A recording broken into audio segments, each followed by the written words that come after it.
pô, cara, eu estudo pra caramba, né? Eu trabalho com tecnologia desde criança, né? E eu demorei um monte para entender, né? Como fazer, ou não entender como fazer, mas a importância, a grandeza, né? O quão significante isso é hoje e pode ser no futuro. Eu demorei um monte, né? Aí eu penso assim, pô, se eu demorei um tantão, imagina pessoas que não têm tanta intimidade, assim, sabe? A complexidade do Fusca e da Ferrari, elas são traduzidas para uma pessoa na forma de um volante, um acelerador e um freio, né? Então, eu acho que o desafio que a gente tem, eu acho que a responsabilidade que a gente tem, né, como pessoas profissionais do mercado e entusiastas, é entender o modelo mental das pessoas e adequar o uso do Bitcoin ao modelo mental das pessoas, né? O carro, né? Toda a mecânica e a engenharia do carro, né? E a parte, né, de montagem, etc., tudo isso foi minimizado para a forma de uso, né? Que é, se você girar o volante para cá, o carro vai para lá. Se você girar o volante para cá, o carro vai para cá. Se você acelerar, se você pisar aqui, ele vai para frente. Se você pisar aqui, ele para, né? Toda a engenharia do carro é traduzida numa coisa que é cognitivamente aceita pela pessoa, né? Então, o desafio que a gente tem é entender melhor o modelo mental das pessoas, estudar melhor a parte de neurociência, né? Estudar melhor o comportamento, né? Tentar encontrar similaridades com o que a pessoa entende de mercado financeiro, né? Encontrar similaridades com o dia a dia e cotidiano da pessoa, né? Se a pessoa quer comprar leite, ela sabe que ela vai lá no mercado, ela vai chegar lá, ela vai pegar o leite, ela vai passar ali no negocinho, pip, né? E ela sabe que ela tem que pagar com o dinheiro dela, ela vai embora, né? Então, põe um check-out, né? As pessoas, eu tendo a acreditar que elas estão mais acostumadas com o check-out, né? E isso é entender o modelo mental das pessoas. Então, a responsabilidade que a gente tem hoje não é necessariamente apenas aprender e estudar mais sobre o Bitcoin. Eu acho que nós temos que direcionar um esforço relevante para entender mais sobre as pessoas, né? Como que elas se comportam, né? Como que a gente simplifica o complexo, como que a gente simplifica a Ferrari para que um humano dirija usando o volante e o acelerador e o freio. Você, designer, que está aí procurando um desafio, né, que você não sabe como fazer para você ajudar a melhorar a vida das pessoas, gosta de resolver problema difícil, gosta de mercado financeiro, vem pro Bitcoin.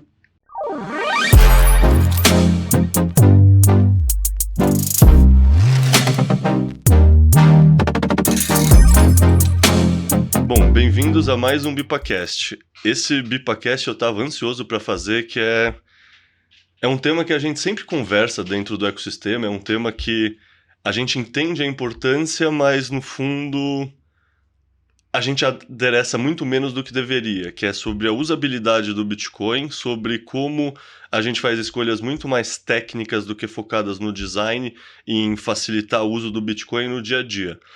E, querendo ou não, é facilitar o uso do Bitcoin no dia a dia que vai fazer ele chegar para a grande maioria das pessoas, vai facilitar a adoção.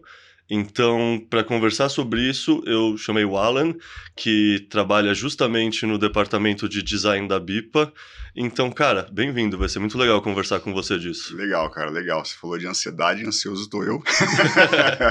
Mas legal, cara, que honra estar participando aqui do podcast com você, cara, admiro você pra caramba. E que honra estar aqui, né, com essa galera também, que eu, né, conheço o pessoal daqui, eu acho super oportunidade super honrosa estar aqui, porque eu gosto muito do pessoal, eu gosto muito de você, eu gosto muito da Bipa, então gosto muito do que eu faço também, sou mega apaixonado por design, sou mega apaixonado por resolver problema, né, das pessoas, então super legal estar aqui, muito obrigado. Boa. Cara, eu já te conheço, o pessoal da Bipa já te conhece desde 2025, esse ano inteiro, mas o pessoal que está em casa nunca te viu na vida. Essa é a primeira participação que você faz num podcast.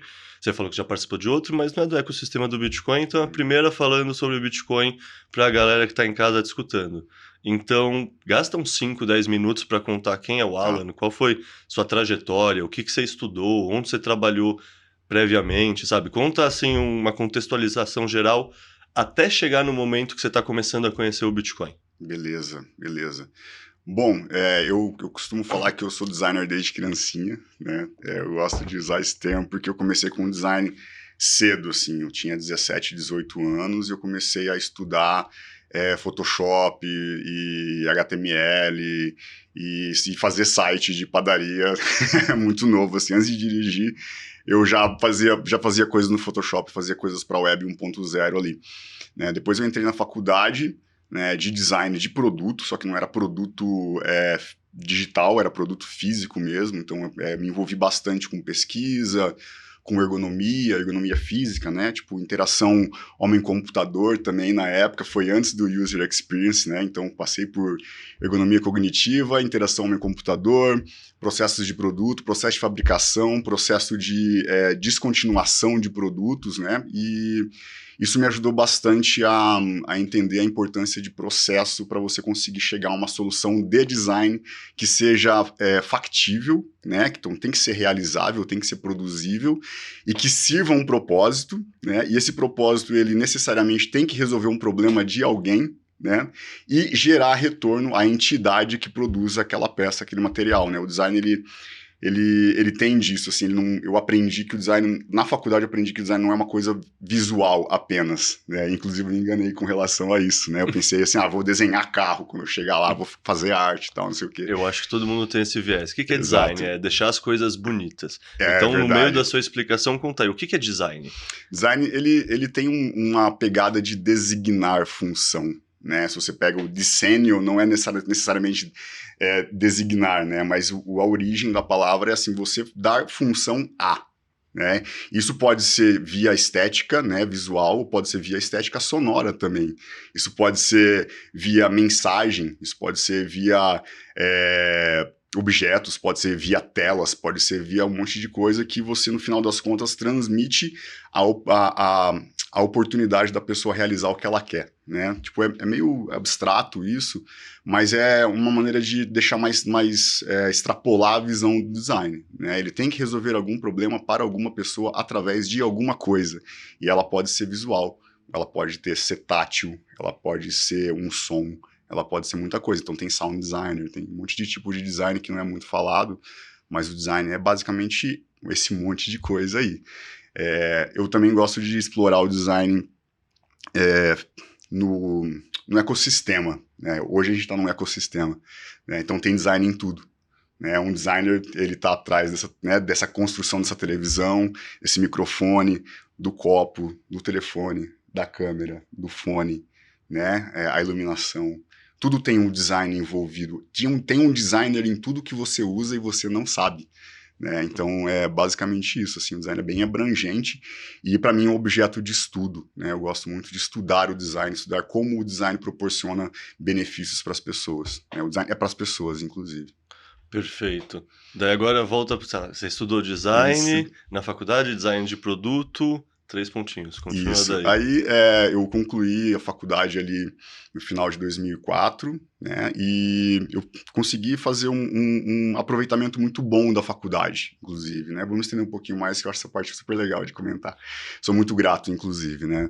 Eu fui convidado para participar, né, para trabalhar no laboratório de design da universidade, né, a gente tinha um laboratório chamado Off Design, que era a oficina acadêmica de design, e eu tive a oportunidade de trabalhar com professores lá, né, então os professores que me davam aula na graduação, eu trabalhava com eles, então eles compartilhavam muito case, eles ensinavam, não era só eu, né, tinha outros estagiários lá, então eles ensinavam a importância de um olhar, a importância de uma pesquisa, a importância de uma conversa com uma pessoa, a importância de você conhecer outros aspectos não visuais do design para fazer design direito, né, um design não é só quando você faz a coisa certa, design é quando você faz a coisa certa do jeito certo. Então isso eu aprendi no estágio na oficina acadêmica, e depois da oficina acadêmica eu fiz um estágio em audiovisual, né, onde eu editava vídeos e fazia vinhetas e fazia cortes e fazia captação, então eu já tive do outro lado da câmera também, né, produzia até vídeo para televisão, né, essas coisas. E depois disso ainda eu fui pro TI da Univale. Eu trabalhei como estagiário no TI da Univale fazendo sites da faculdade. Então, o site de medicina, a rádio da Univale, o próprio site da Univale eu atualizava e fazia sites e fazia banners. Lá eu aprendi a desenvolver também, né? Então eu tive um contato muito próximo com o desenvolvimento, né? Com linguagem de back-end, de front-end, banco de dados, etc. Eu fazia dupla com outro estagiário que era desenvolvedor. Então a gente interagia juntos para fazer os sites que eram publicados. Então eu aprendi muito de programação com ele e eu ajudava ele também com o design. A gente era uma dupla dinâmica ali, foi muito bacana. E isso me deu muita base, né, para fazer o design acontecer. Né? E não era só fazer um design no Photoshop, era fazer o design chegar na URL que ia ser acessada por alguém. Né? Sempre tem alguém no meio, inclusive. Eu acho que isso vai muito de encontro com... sei lá, meu irmão é arquiteto, né? E tem uma dor muito clara na arquitetura que é o arquiteto sonha com algo muito bonito para construção e aí o engenheiro fala, tá, mas isso não é executável. Tipo, não adianta na maquete, na planta funcionar, mas na execução não parar em pé, o cálculo estrutural não permite. Então essa coisa de pegar o projeto e levar até o usuário, eu acho que é muito importante. E sei lá, muitas vezes as pessoas são utópicas e esquecem dessa parte que é a real implementação, né? Que é o que faz sentido. Exato. Mas, beleza, daí, sei lá, você já falou dessa parte Univale, antes na faculdade. Como você entrou no mercado profissional com design e qual é a sua trajetória até aqui na BIPA? Legal. Eu comecei num escritório de publicidade em Florianópolis, né, como diretor de arte. Né? Eu não gostava. Não gostava tanto quanto eu gosto de design interativo e visual, mas foi uma oportunidade legal para eu entrar no mundo mais profissional do design. Né? Então eu tinha minhas necessidades para cumprir, eu tinha meus jobs, minhas tasks, então isso foi legal para eu ter essa ideia de como funciona uma arquitetura de negócio criativo. Né, isso foi bacana, mas não me realizava como a internet. Né? Então eu fazia as coisas na agência e eu ia para casa e fazia site. Né? Fazia anúncio para o jornal e eu chegava em casa e queria codar. Chegava em casa e queria mexer no Photoshop.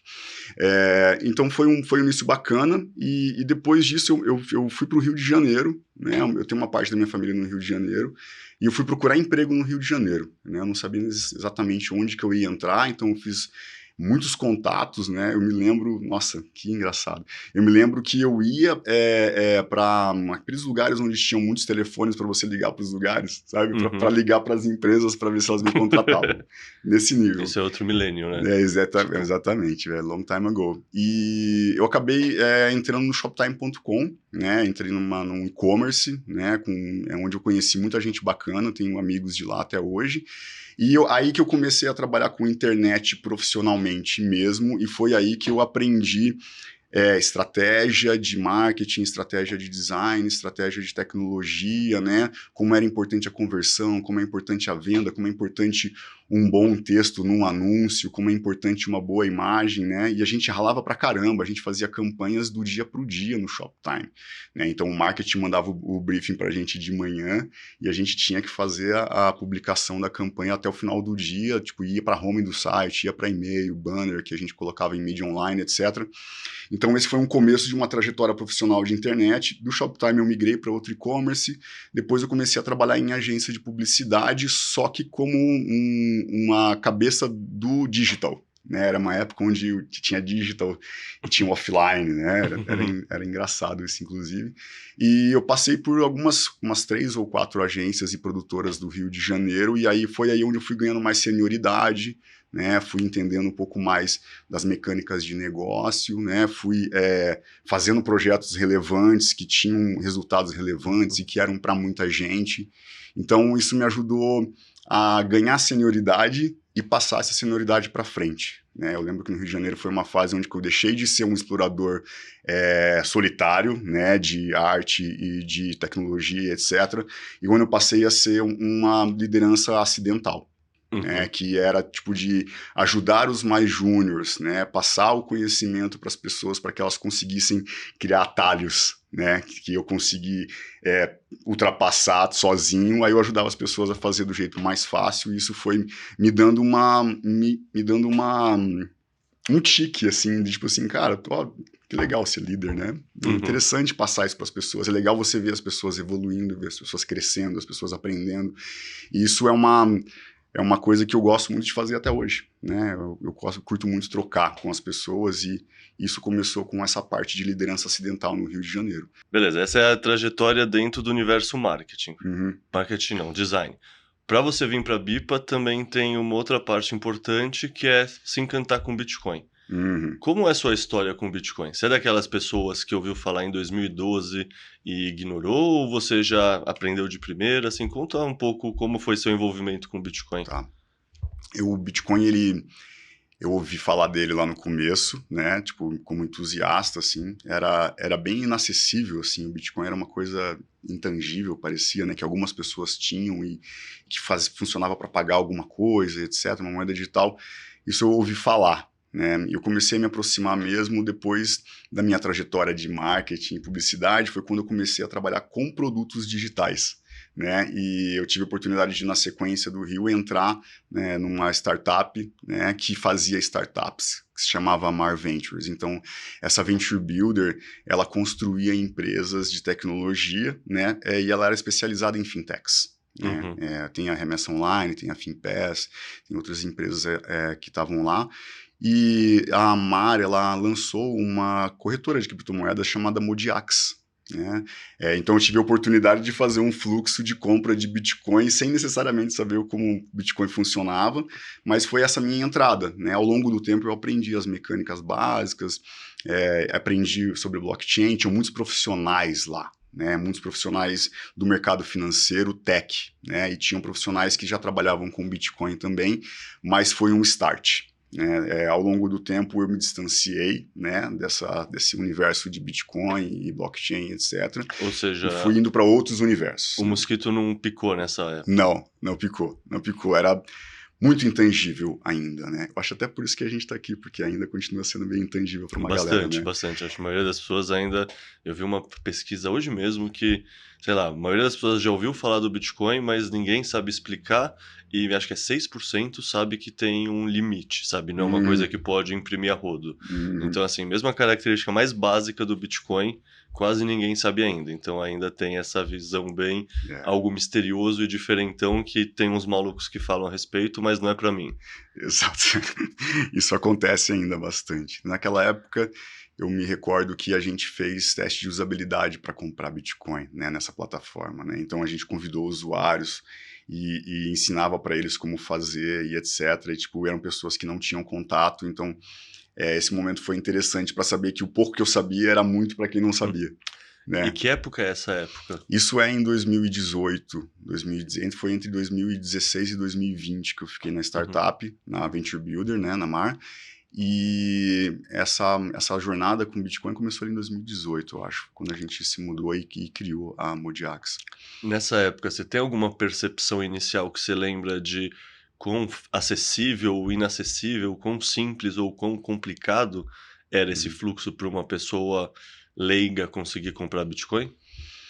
Eu acho que não era complicado, né? Não é um negócio impossível que você tem que quebrar a cabeça, falar, nossa, não estou encontrando a solução disso. Só não é óbvio, né? Só não é claro, né? Acho que a primeira percepção de degrau que eu observei desde aquela época é que você tinha que fazer um depósito em reais, né? Você tinha que tirar reais de uma conta e colocar reais numa outra conta, que era a conta da corretora. Aí com aqueles reais daquela conta você poderia fazer uma ordem, né, de uma opção de compra, sei lá, uma coisa, para você conseguir comprar um Bitcoin e aquele Bitcoin ia para algum lugar que se chamava wallet, carteira e tal. Eu fiquei assim, porra, você tem que comprar dinheiro, né, para depois você comprar Bitcoin, né. Então esse passo ele não é óbvio, né, na cabeça de alguém que quer comprar alguma coisa. Né? Então, se você vai adquirir alguma coisa, você não vai comprar dinheiro para você adquirir alguma coisa. Não necessariamente para todas as pessoas. Né? Então, tem uma mecânica que tem uma mecânica lógica, mas essa mecânica é lógica dentro do pragmatismo da própria mecânica. E não necessariamente aplicável a um cotidiano de pessoas que são acostumadas a fazer as coisas do jeito mais fácil.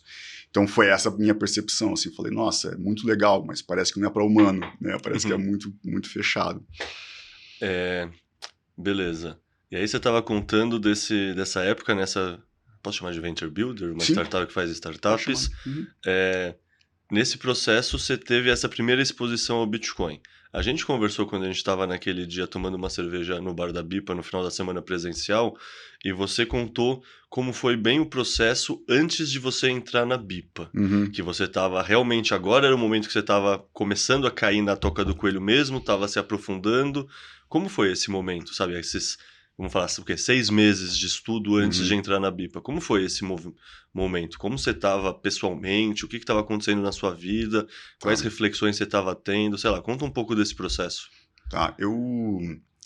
Eu comprei Bitcoin algumas vezes e vendi, né? Compra na alta, vende na baixa, né? Eu aprendi isso na... Você vai se engasgar. Exatamente, aconteceu comigo também, né? Então eu comprei, me assustei e vendi. Aí eu comprei de novo, me assustei e vendi, né? E eu passei a comprar pequenas... Não comprar, né? Comecei a fazer pequenos investimentos, né? Diversificar investimentos em algum momento da minha vida, né? E eu comecei a diversificar em Bitcoin também, né? Eu comprava Bitcoin, comprava uma ação ali, comprava uma Petrobras, comprava uma VEG, né? E eu Uhum, ia tendo ali os meus investimentos em Bitcoin assim, de maneira super suave, eu diria, né? Super tímida, né? Com uhum. Bitcoin. E eu fui aprendendo ao longo do tempo, fui lendo ao longo do tempo. Eu lembro que o Will Capone, né, que a gente conhece, me ajudou bastante, né? A gente trocava bastante ideia de negócio, bastante ideia de startup, bastante ideia técnica, financeira e etc. Ele falou, cara, Bitcoin é muito legal. E ele começou a me aprofundar em cima de alguns conceitos, né? Começou a me dar profundidade de alguns conceitos que eu fui, né, exercitando e pesquisando. Eu gosto muito de estudar também, então fui estudando e comprando mais, né? Aí que minha ficha caiu, né? Que também é outro aspecto muito importante, né? Que é muito interessante, que também tem a ver com o nosso momento aqui hoje, né? Que é, pô, cara, eu estudo pra caramba, né? Eu trabalho com Uhum. tecnologia desde criança, né? E eu demorei um monte para entender, né? Como fazer, ou não entender como fazer, mas a importância, a grandeza, né? O quão significante isso é hoje e pode ser no futuro. Eu demorei um monte, né? Aí eu penso assim, pô, se eu demorei um tantão, imagina pessoas que não têm tanta intimidade, assim, sabe? É, não, às vezes o pessoal que é muito do meio da tecnologia ou que é muito do meio da economia acabam tendo mais dificuldade no Bitcoin do que pessoas que não são tão do meio, sabia? Olha que Isso é uma coisa engraçado. interessante. Tipo, o pessoal da tecnologia esbarra na barreira do move fast and break things e Uhum, achar, não, o Bitcoin é muito lento, é uma tecnologia arcaica, já tá aí há muito tempo, tem essa moedinha nova que tem muito mais função, muito mais opcionalidade, olha as features que ela faz, uhum, etc. E os economistas esbarram numa questão que, como assim você não pode imprimir mais a hora que você quer? Você uhum, precisa conseguir gerar inflação para ser bom para a economia, sabe? É umas coisas de modelo mental mesmo que é uhum, diferente. uhum, Beleza, sem mas aí o dúvida. Will começou a te ensinar sobre Bitcoin, ou sei lá, te sugeriu algumas referências, você estava estudando. Fui lendo e eu estava em processo de transição de carreira no ano passado, né? Eu me desliguei da empresa que eu estava como head de produto, né? Teve outros degraus ali, muito legais, inclusive. E eu, nessa transição, eu comecei a perceber que estava tendo uma alta de Bitcoin, né? Essa história é realmente muito engraçada, né? Curiosa. Porque o Bitcoin ele teve dois bulls ano passado, né? Teve um que eu vi e eu investi nesse primeiro bull, e quando rolou o segundo bull, eu estava desempregado. Uhum. Eu falei, porra, tá subindo, eu vou aumentar meu runway aqui, eu vou colocar mais, e fui vendo, né? Fui vendo e estudando cada vez mais isso, e o Bitcoin, ele me ajudou a ter mais tranquilidade no meu processo de transição. Claro que foi uma coincidência temporal, né? Não vamos dizer, pelo amor de Deus, né? Vai sair comprando Bitcoin, vou sair, vou mudar de emprego, vou comprar um monte de Bitcoin e eu vou ficar desempregado por mais tempo. Não é isso que eu tô querendo dizer, pelo amor de Deus, né, cara? Você sabe que a gente tem que dar esse disclaimer aqui.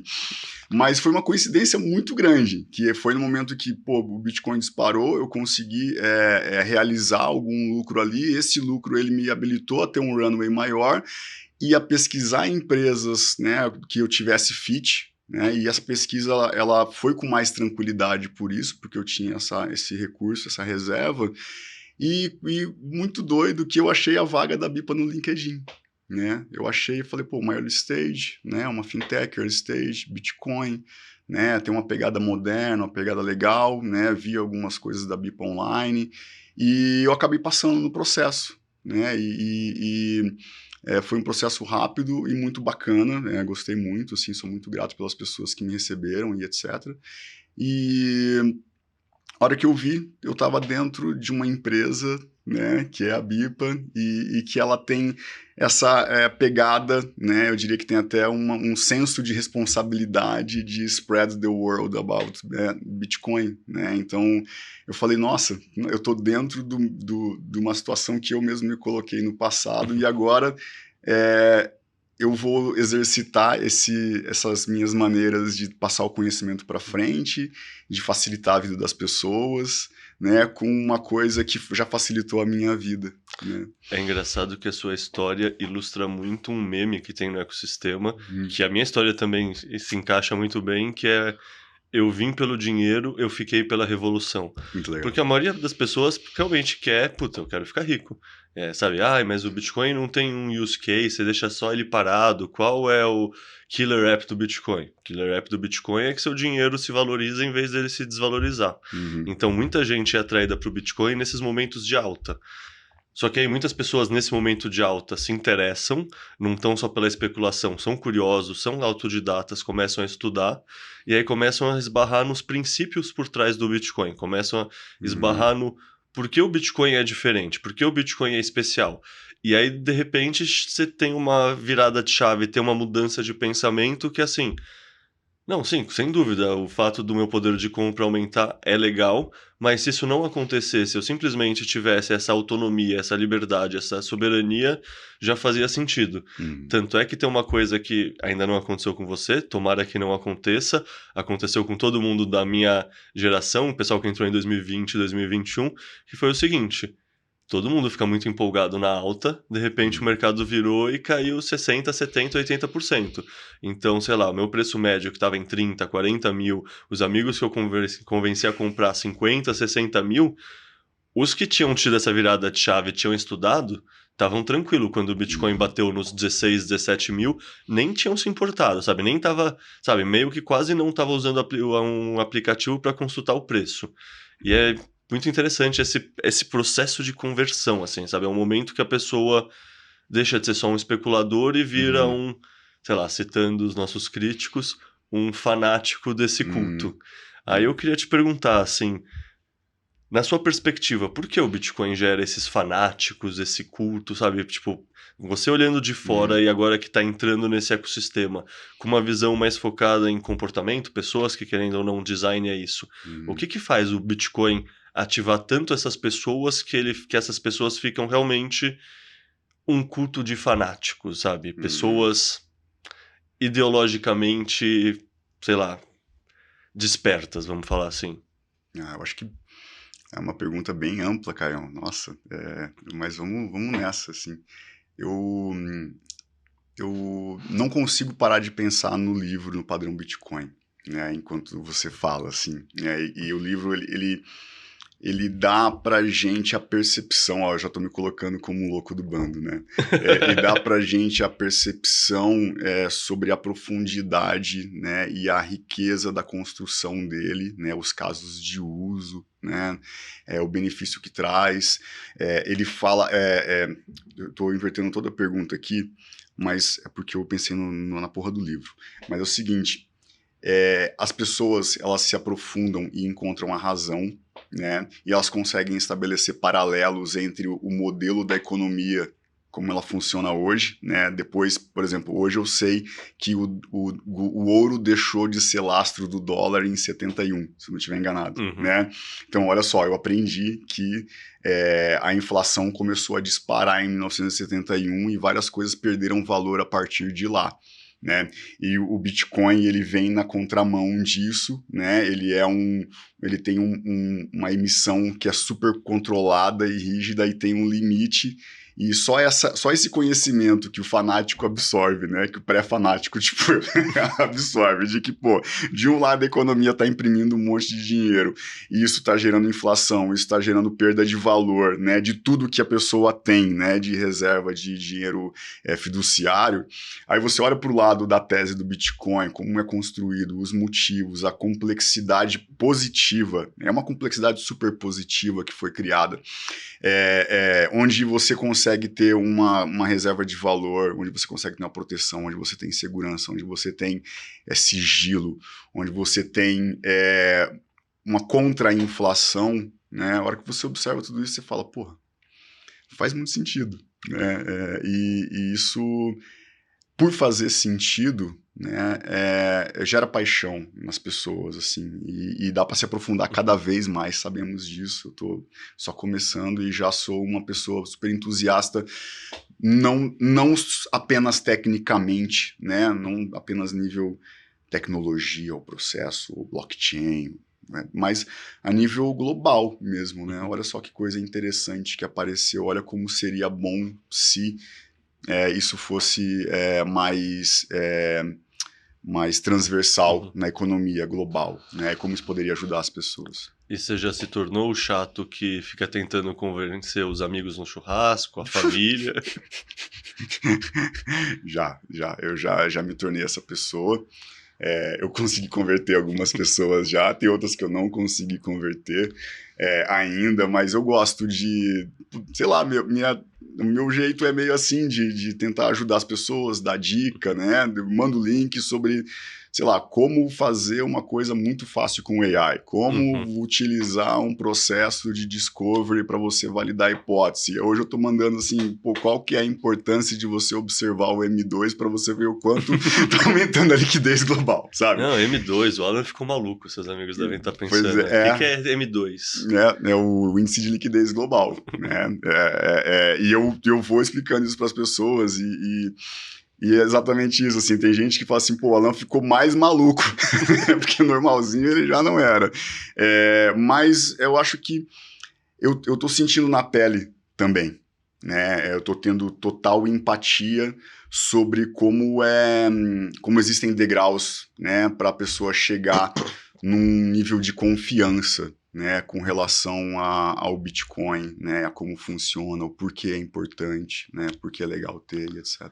Cara, uma coisa que, assim, muitos bitcoiners relatam é que eles não conseguem convencer ninguém. Não conseguem convencer amigos próximos, não conseguem... Não é só comigo, então, não é só Não, comigo. não, a pergunta é justamente no sentido Tranquilo. contrário, assim, no sentido... Você falou que você conseguiu convencer uma pessoa ou outra, e eu queria te perguntar como você conseguiu, qual foi o pitch de vendas, vamos falar assim, que você usou, sabe? Qual abordagem você usou para convencer as pessoas? Porque, assim, sei lá, eu conheço N abordagens, umas funcionam melhor, outras não, mas é sempre legal ouvir abordagens novas, porque provavelmente o pessoal que tá em casa escutando a gente, eles tentaram falar com o pai, com a mãe, com o tio, com o amigo, e via de regra ninguém escutou eles. Como eles seriam escutados? Tá. Eu tenho dois exemplos, um é mais engraçado do que o outro, sei lá, mas eu acho que a primeira maneira que eu usei para convencer, que pode ter sido sem querer ou não, mas é assim, cara, compra que tá subindo. É o mais básico, né? Isso funciona. Tem muita inocência nessa fala, mas ela é muito persuasiva, né? Então é muito fácil você convencer as pessoas a entrarem no mundo do Bitcoin ou comprarem Bitcoin quando ele está subindo. Sim. Né? Essa é a básica, né? E a outra é, pô, lê esse artigo, né? Assiste esse vídeo, né? Ouça esse podcast do Caio Leto. Mas como você convence a pessoa a tirar uma hora para ouvir um podcast ou para ler um artigo, sabe? O que eu sinto é que muitas pessoas não têm tempo. E aí elas, sei lá, ela já tá tão ocupada na própria vida que ela, pô, você me recomenda 10 coisas, eu não vou ouvir nenhuma porque eu não tenho tempo.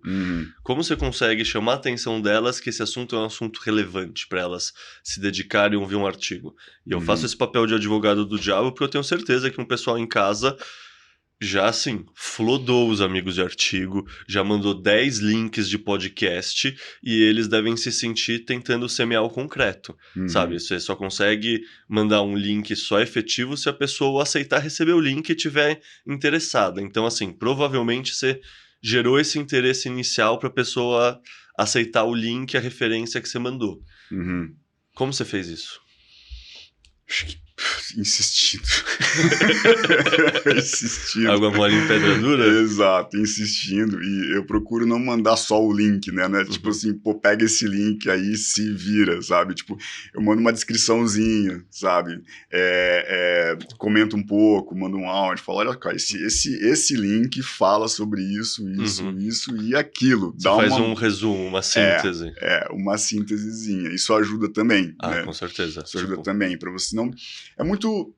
a gente como usuário, né? Não a gente como designer. É muito ruim quando alguém vai lá e manda um link pra gente, né? E você não sabe do que é, você sabe que você tá no meio da correria do dia a dia ali, você não vai dar bola, né? Mas se você vai lá, manda um link e fala assim, olha que legal, ali no minuto tal, quando a pessoa fala sobre tal coisa que a gente estava conversando aquele dia.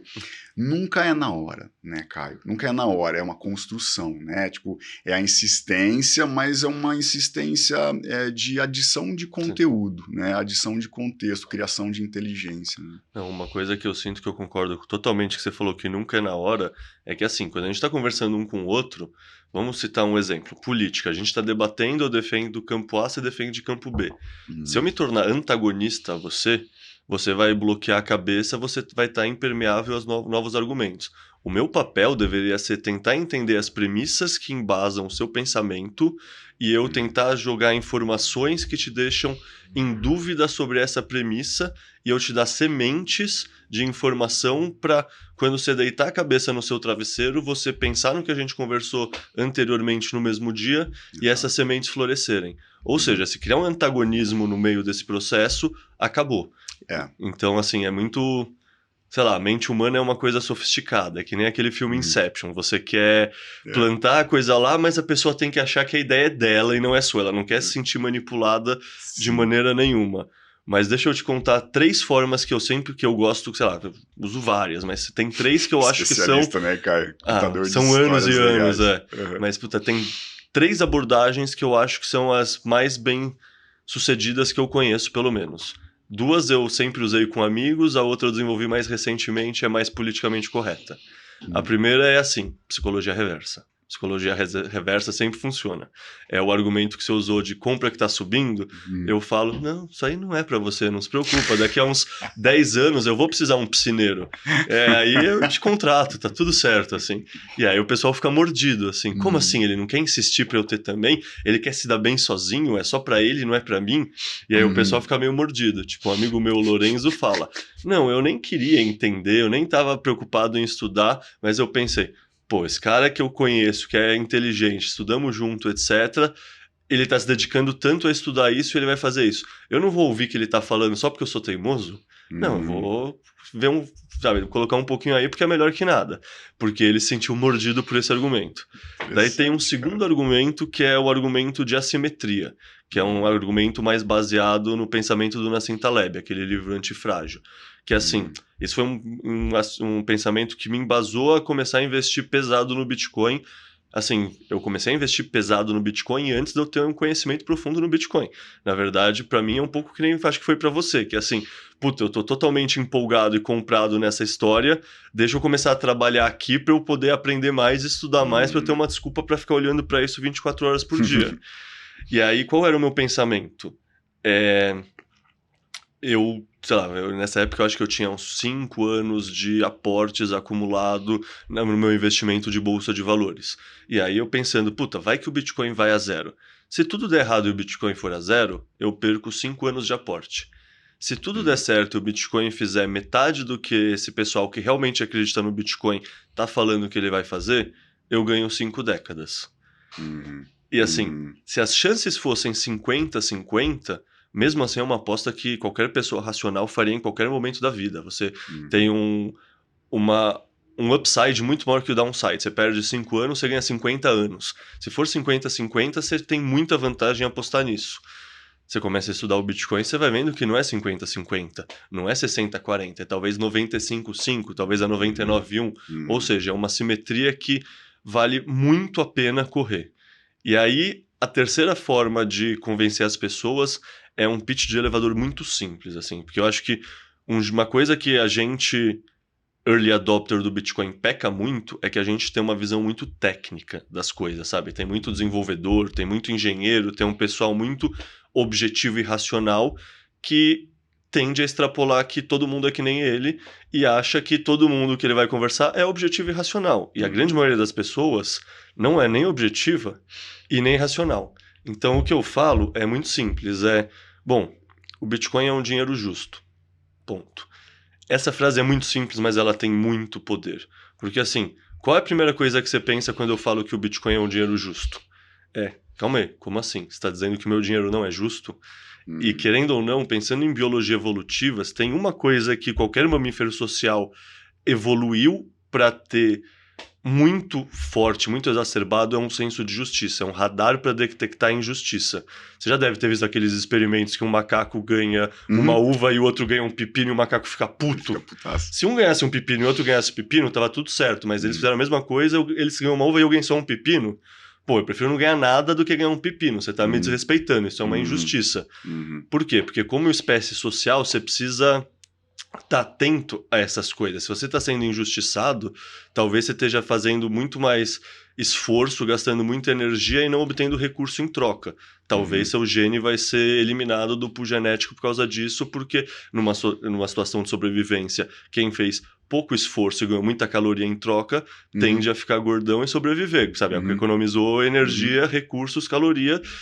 Você não, você tende a perder. Então, você falar que o Bitcoin é um dinheiro justo, isso vai levantar muitas perguntas. Como assim? O dinheiro que eu uso não é justo? E aí você responde. Bom, o dinheiro que você usa, ele não tem um limite, o pessoal imprime todo ano um pouco mais. Sabe aquela frase que seus pais falavam que dinheiro não nasce em árvore? Você citou aqui. Desde 71, dinheiro sim começou a nascer em árvore. E na verdade é pior ainda, porque árvore é algo físico. Folhas de árvore são até mais escassas do que o dinheiro que você consegue criar só de maneira digital dando enter. Tipo, se você tivesse que lastrear o dinheiro atual em folhas de papel, você não conseguiria acelerar o M2 tão rápido que nem se acelera hoje em dia. E aí você também fala, Bitcoin, por outro lado, ele tem aquela história de ter só 21 milhões de unidades e ele tem um teto fixo, ele nunca vai passar disso. Então o dinheiro que você tem não vai ser erodido pela inflação. O governo, seja Lula ou Bolsonaro, eles não vão poder imprimir mais dinheiro para tapar rombo do INSS, para ajudar amigos dos campeões nacionais, nada disso. Em outras palavras, os amigos do Reis não vão ter vantagens indevidas. Sei lá, para mim esse é um argumento que dá um pouco mais de trabalho, não é um argumento de só mexer na ganância da pessoa, que nem falar da simetria 5/50, não pega na psicologia reversa de falar eu vou ficar rico e você vai ficar pobre, mas é um argumento que se a pessoa estiver disposta a ouvir, para mim dá um gancho assim muito forte, porque assim, pô, como assim estão passando a mão na minha bunda e eu não tava sabendo? Isso é interessante, cara, que é o seguinte, cara, quantas pessoas... Qual que é a proporção de pessoas que sabe que o dinheiro é impresso? Infinitamente. Sabe, tipo assim, quantas pessoas você acha que sabem? Quantos por cento? Então, assim, e olha como isso aumenta a complexidade, né, de usar esse argumento, que é excelente, né? É o melhor de todos, mas não é todo mundo que entende. Porque sequer sabe que o dinheiro ele é imprimido... Puta que pariu. Puta que pariu. Pior, sabem que o dinheiro é impresso infinitamente, né? Então, para você usar esse argumento, a pessoa já tem que ter subido uns 50 degraus de inteligência econômica, né? E também é um desafio que a gente tem, sabe? Tipo, de saber que todas as pessoas, que muita gente está na base dessa escada ainda e que nem todos os argumentos eles vão ser válidos, né? A pessoa vai ter que estudar para ela entender o que você está tentando explicar para ela aprender mais um pouco ainda, né? E considerando tudo isso que a gente falou nos últimos 10, 20 minutos, que talvez, para resumir, como o Bitcoin é algo complexo, que demanda estudo, que as pessoas não têm nem os blocos bases de conhecimento prévio para entender como a economia atual funciona, quanto mais para entender o Bitcoin. Como a gente faz o Bitcoin ser adotado, se ele é tão complexo? E se a adoção requer um quê de simplicidade? Tá. Um carro é extremamente complexo, né? Tipo, se você for pegar um projeto de engenharia, de design do carro, assim, ele é extremamente complexo, né? Um Fusca é complexo pra caramba, né? Ele é um carro simples, mas ele é super complexo. A Ferrari é um carro tipo, extremamente mais complexo, muito mais caro, muito mais inacessível, né? Mas ambos têm um volante, um acelerador e freio, né? Então, assim, a complexidade do Fusca e da Ferrari, elas são traduzidas para uma pessoa na forma de um volante, um acelerador e um freio.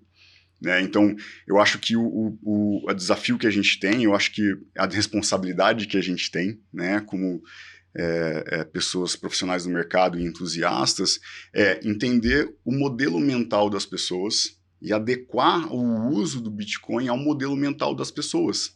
Né? O carro, né, toda a mecânica e a engenharia do carro, né, e a parte, né, de montagem, etc., tudo isso foi minimizado para a forma de uso, né? Que se você girar o volante para cá, o carro vai para lá. Se você girar o volante para cá, o carro vai para cá. Se você acelerar, se você pisar aqui, ele vai para frente. Se você pisar aqui, ele para. Né? Toda a engenharia do carro é traduzida numa coisa que é cognitivamente aceita pela pessoa.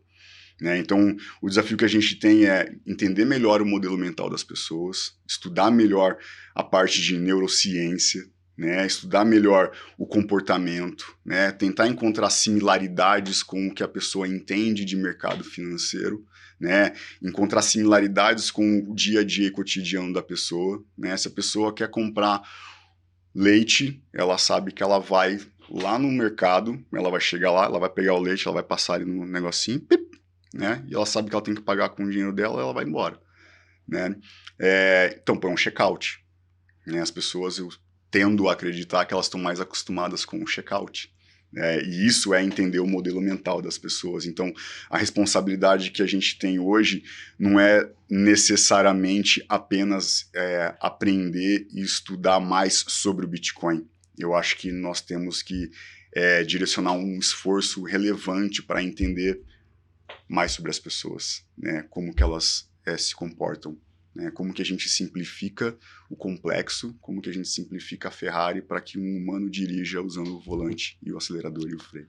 E eu acho que esse é o principal gargalo do Bitcoin atualmente, sendo bem sincero. Tipo, por isso que eu estava muito animado de conversar com você desde que a gente teve aquele bate-papo inicial sobre esse assunto lá no bar. Que assim, querendo ou não, a personalidade dos early adopters, por definição, ela é diferente do que a personalidade da maioria que vai adotar depois. Senão, eles não seriam early adopters. Eles têm traços de personalidades que são diferentes. Eles são mais intuitivos, eles são mais objetivos, eles são mais analistas.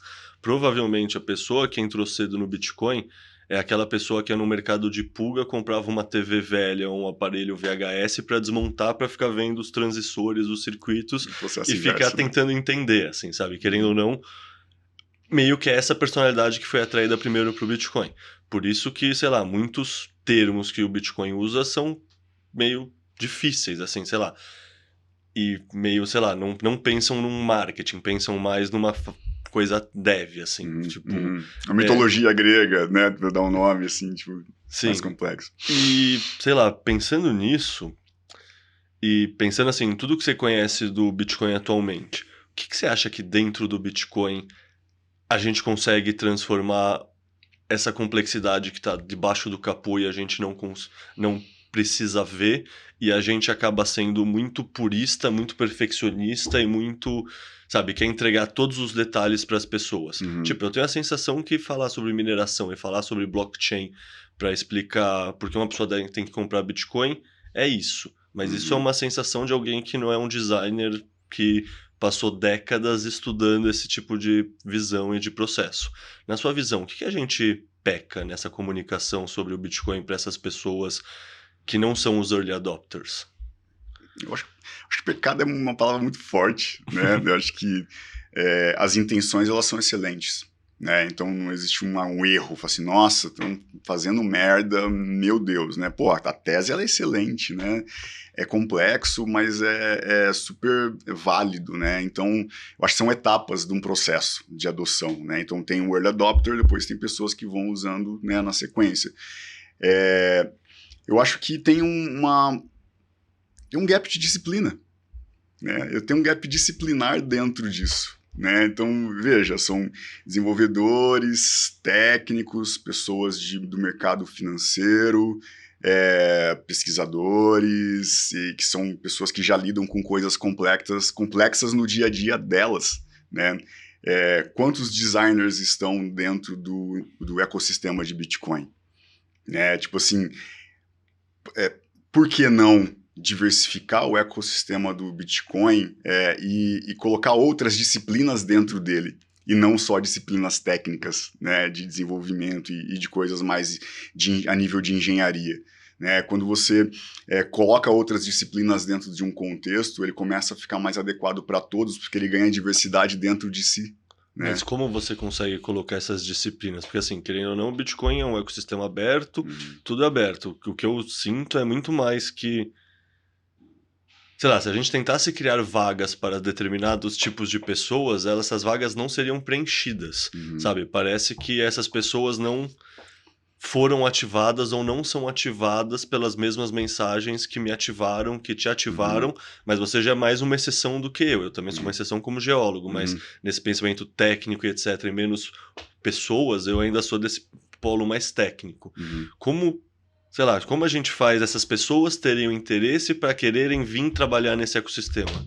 Porque assim, sei lá, para mim me parece, sabe, que não tem essa oferta de pessoas de outras áreas que tenham interesse de trabalhar nesse ecossistema, muito mais que é o ecossistema que não quer absorver essas pessoas. Vou quebrar a parede aqui. Você, designer, que está aí procurando um desafio, né, que você não sabe como fazer para você ajudar a melhorar a vida das pessoas, gosta de resolver problema difícil, gosta de mercado financeiro, vem para o Bitcoin. Né? Vamos ajudar a diversificar isso. Né? Eu acho que um primeiro passo é a gente trazer a comunidade do design para dentro. Né? Eu acho que a comunidade do marketing também. Eu não estou aqui falando, nossa, o design vai salvar o mundo. Claro que não, é multidisciplinar. Né? O marketing, como que a gente traz a publicidade para dentro do Bitcoin? Né? Como que a gente traz mais pessoas? Né? Como que a gente faz eventos de integração entre disciplinas, né? E não eventos só unidisciplinares, onde, pô, vamos fazer um evento de Bitcoin, só vai ter a galera que curte Bitcoin e as pessoas técnicas, né? Então, eu acho que N maneiras da gente trazer pessoas para dentro, multidisciplinaridade técnica, né, dentro do Bitcoin.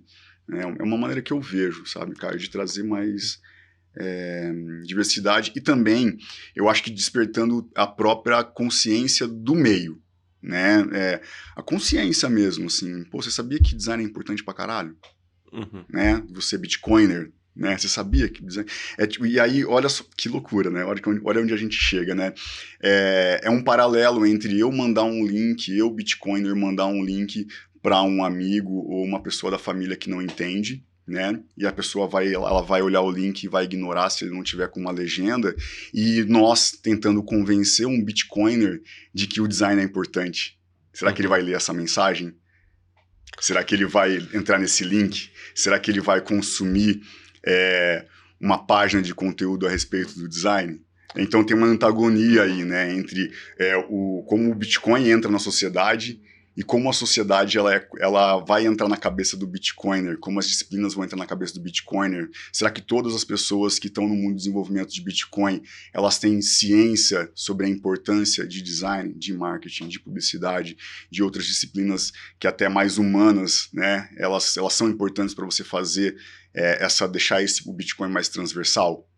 Eu acho que essa mensagem ela fica para os dois lados, né? Um lado a aceitação do Bitcoin, do outro lado a aceitação de que outras disciplinas, se elas forem envolvidas, a chance de sucesso, né, ela vai aumentar.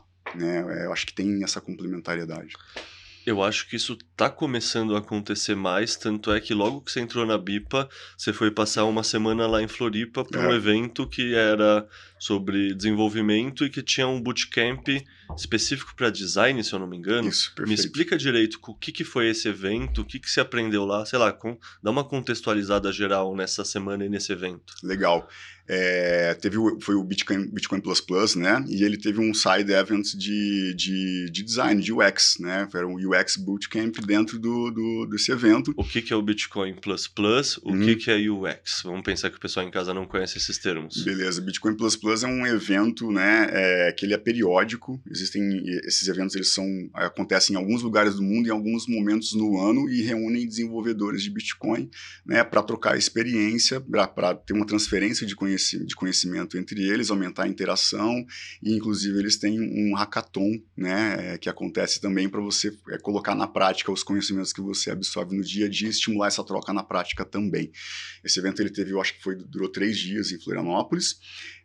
E o UX Bootcamp ele foi um evento paralelo organizado por uma designer, se não me engano, da África do Sul, se eu não estiver enganado, tá? Ela que me perdoe se eu me enganei.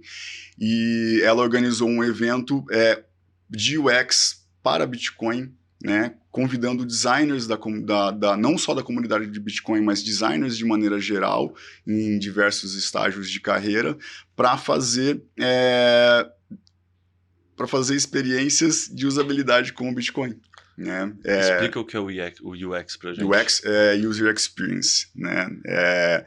A famosa usabilidade, né? Experimentos de usabilidade, que é a adequação, né, de interfaces e objetos a humanos, né? Para humanos, assim. É como ergonomia cognitiva, né? Só que é UX. Para o pessoal que está em casa, isso é o que? É colocar o botão do aplicativo num lugar ou no outro, é pensar quantas telas vai ter no aplicativo, é tentar tornar a jornada do cliente, do usuário, o mais sem atrito possível, é isso? Exato. É tentar arquitetar a experiência, né? Inclusive tem uma profissão que ela não existe mais, eu acho que é arquiteto de informação. Eu acho que veio antes do UX, arquitetura de informação, que é basicamente você conseguir entender quais são os passos que uma pessoa tem que fazer para ela chegar a um objetivo e materializar esses passos, por exemplo, numa interface de um aplicativo, né? Então, vou dar um exemplo mais prático ainda, né? Para você comprar um livro num e-commerce, né? O que você tem que fazer? Né? Você tem que saber qual livro que você quer, você vai buscar esse livro, você vai encontrar a página com a descrição desse livro, com o preço dele, as formas de pagamento, as parcelas, depois você vai selecionar, colocar ele no carrinho, o carrinho ele é uma metáfora super importante, existe há um tempão, né? Coloca no carrinho e depois você vai lá e paga, passa o cartão de crédito, coloca os dados dele. Então são uma série de tarefas que você tem que fazer, depois tem toda a parte de logística, né? Que o livro tem que chegar na tua casa e tudo mais. Então o UX ele observa a jornada e vai colocando os pontos, né, de informação corretos para a pessoa ir interagindo com esses pontos até ela chegar no objetivo dela. Né? Então, o UX ela tem a intenção de mapear essa jornada, simplificar essa jornada para que a pessoa chegue no sucesso dela. E o que você aprendeu nesse bootcamp sobre usabilidade lá em Floripa? Eu aprendi que dá para ser mais simples, né? É super curioso, assim, eu vi bastante projeto de projetos feitos por desenvolvedores, né? Com mecânicas super coerentes, né? Mas a sequência de telas, né? As interações, elas não eram óbvias, né, para pessoas, assim. Então, tiveram vários projetos que não eram só de comprar e vender Bitcoin, por exemplo, eram projetos diversos, né, até projetos mais de infraestrutura, mas a usabilidade dos projetos, ela não era tão fácil de se entender, né. Eu não só nesse momento, mas em vários, eu procuro abstrair e fazer de conta que eu não entendo de porra nenhuma, né, de que eu sou uma pessoa com a cabeça completamente vazia com relação àquilo, e tento me colocar na cabeça dela e pensar, putz, será que essa pessoa entenderia isso? Né? Como que essa semântica está construída? Como que né, essa arquitetura está construída? Né? Será que o botão de OK, ele não teria que ficar numa posição X com uma cor mais adequada e não lá em cima, que é no primeiro ponto da tela, onde a pessoa passa muito mais rápido, sabe? Então eu observei isso, assim, que existe sim uma carência, ao mesmo tempo em que existe uma excelente intenção, né? A gente falou sobre, não tem, mas não é que não vai ter nunca, né? Esse bootcamp ele foi super legal por conta disso. Assim, é uma iniciativa que aproximou os designers dos desenvolvedores. Eles, inclusive, fizeram projetos juntos. Né? Então, em alguns dos projetos do Hackathon, tinham designers envolvidos. E esses designers eles estavam fazendo a parte de adequação homem-computador, enquanto os desenvolvedores estavam fazendo as regras de negócio dentro dos contextos de projeto que eles mesmos tinham criado. Então, o designer ajudou a construir o projeto, ele ajudou a materializar a parte de interface do projeto, e os desenvolvedores idealizaram também, materializaram a parte funcional do projeto, entregaram e apresentaram. Então, isso foi super legal. Né? Inclusive o Thiago da BIPA participou desse bootcamp também e apresentou um projeto de simplificação de jornada de compra de Bitcoin. Né? E esse projeto ele foi um embrião de uma jornada de compra de Bitcoin que a gente implementou no app há pouco tempo. Né? Olha então, só que legal. Foi muito legal porque a gente observou isso. Né? E a gente fez o by the book nesse bootcamp, que é ouvir as pessoas e testar. Testar um negócio que parece inocente, né? Parece bobo, um protótipo e tal, telinha, mas a gente testou. Né? E dentro do processo científico de teste, a gente observou o tempo que as pessoas levavam para fazer uma compra de Bitcoin. Né? Não só na BIPA, em outras plataformas, etc. É longo. Muita carga cognitiva, né? E a gente diversificou o público que participou do teste também. Então, tinham pessoas mais velhas, pessoas mais novas, pessoas mais tech-enabled, pessoas menos, né? A gente viu a diversidade de tempo, né? Tem uma matriz de tempo super interessante que foi feita, assim, pô, esse perfil demorou X tempo, fez isso, esse perfil demorou X tempo, fez isso, esse perfil demorou X tempo, fez isso. Muito aprendizado. Um dos aprendizados é as pessoas mais tech, elas faziam muito mais rápido. As pessoas low-tech faziam muito mais devagar. Tem uma coisa interessante aí, né? Foi percebida uma coisa interessante lá, de fato, com relação a isso, né? Não é tão fácil para todo mundo, né? Então, é um momento em que a gente olhou e falou, essa tese de que é difícil, ela é verdadeira. Não é só uma coisa da nossa cabeça. A gente fez um processo científico, a gente foi lá, montou, testou, mediu o tempo e depois consolidou o resultado e viu, nossa, como que eu vou atingir todo mundo se não é todo mundo que consegue fazer o processo tão rápido quanto um engenheiro? Né? Então essas interações foram muito bacanas e a gente tirou muito insight de lá, né? Não só eu, não foi só a BIPA, né? Tinham outras pessoas de outros lugares do Brasil, outros lugares do mundo lá, que tiveram essa oportunidade de interagir com a experiência do usuário, com o UX, né? Com a adequação do contexto Bitcoin tecnologia para o contexto Bitcoin para o humano. Você estava me contando também que uma noite lá, você e o Thiago foram para um bar e que ele explodiu sua cabeça. O que aconteceu nessa noite? Foi a noite em que ele... Legal demais. Thiago, inclusive, muito obrigado aí pela aula que você me deu aquele dia. Ele explodiu minha cabeça com o wallet, né? Eu pensei assim, quando ele falou assim, vou explodir tua cabeça hoje à noite e tal. Eu falei, nossa, vai... dá uns shots de tequila aí, né? Na hora que eu vejo, ele trouxe uma caixinha, assim, né? Então, era uma wallet física, né? Que foi feita, inclusive, por designers, né? E ele me ensinou como que funciona uma wallet, né? Como que funciona a mecânica de chaves, né? Como que funciona a arquitetura de chaves. Nossa, tem uma arquitetura de chaves, né? Eu falei, porra, tem uma arquitetura de chave, meu, que loucura, sabe? Então, a gente ficou mais de uma hora ali, foi um papo super interessante, já me ajudou também a entender a parte de custódia, né? Que também é super relevante. A gente não falou de custódia ainda, mas é super relevante, né? Se eu tenho que ter alguma coisa, essa coisa ela tem que estar em algum lugar, né? E aquele momento do que o Thiago me explicou tudo isso foi muito enriquecedor, de fato, assim. E aí a gente entra justamente no quão complicado é a custódia. E sendo bem sincero, isso é uma coisa que eu tenho um conflito, porque eu gosto que a minha custódia seja complicada. Eu gosto que tenha atrito. E não seja fácil eu assinar nenhuma transação e eu mexer nos meus bitcoins. Eu gosto que seja difícil, eu não quero que seja fácil. Mas, ao mesmo tempo, tudo isso que eu tô falando não facilita a adoção de mais pessoas. Então, para você, quais são suas considerações sobre a custódia? Tipo, o que eu tô falando é verdade para o pessoal mais técnico, mas Hum. como simplifica para o resto do pessoal? Assim, quais são suas considerações gerais sobre o tema? É parecido com um diagnóstico a respeito da compra, né? É entender como que as pessoas vão entender melhor sem diminuir a segurança, né? A gente tem critérios de segurança que são é, conceituais, eles fazem parte da tese, né? Pô, a segurança ela é importante, a segurança ela tem que ser complicada mesmo, tem que ser complicado de quebrar, né? Mas ela não tem que ser complicada de fazer, né?